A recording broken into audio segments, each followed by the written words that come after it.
দর্শক, এ পর্যায়ে জানিয়ে দিচ্ছে আজকের সংবাদপত্রের গুরুত্বপূর্ণ শিরোনামগুলো।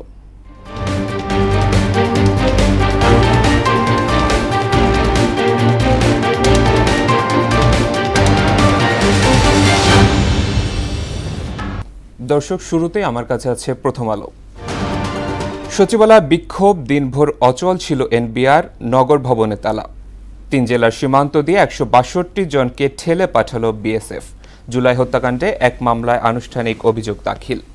দৈনিক ইত্তেফাক, প্রধান উপদেষ্টার সঙ্গে 20টি দলের শীর্ষ নেতাদের বৈঠক। কেউ চান ন্যূনতম সংস্কার করে জাতীয় নির্বাচন, কারো মতে আগে বিচার ও স্থানীয় নির্বাচন। ডিসেম্বরের মধ্যে জাতীয় নির্বাচন হতে হবে, তারেক রহমান।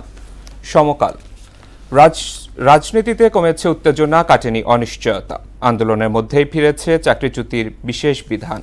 বাংলাদেশ প্রতিদিন, ঐক্যমত না হওয়া পর্যন্ত বিষয়গুলো প্রকাশ করা হবে, আলী রিয়াজ। পরিষ্কার হলো না কিছুই, বিএনপি, জামায়াত, এনসিপি এমনকি সরকার পক্ষ প্রত্যেককেই নিজ নিজ অবস্থানে অনড়। যুগান্তর, এনপিপির প্রতিষ্ঠাবার্ষিকীতে তারেক রহমান, ডিসেম্বরের মধ্যে জাতীয় নির্বাচন হতে হবে। এবং সবশেষে আছে the daily star, we are in were like situation, doctor Mohammad Yunus, public service act ordinance out amid secretariat প্রোটেস্টস। দর্শক, এই ছিল সংবাদপত্রের গুরুত্বপূর্ণ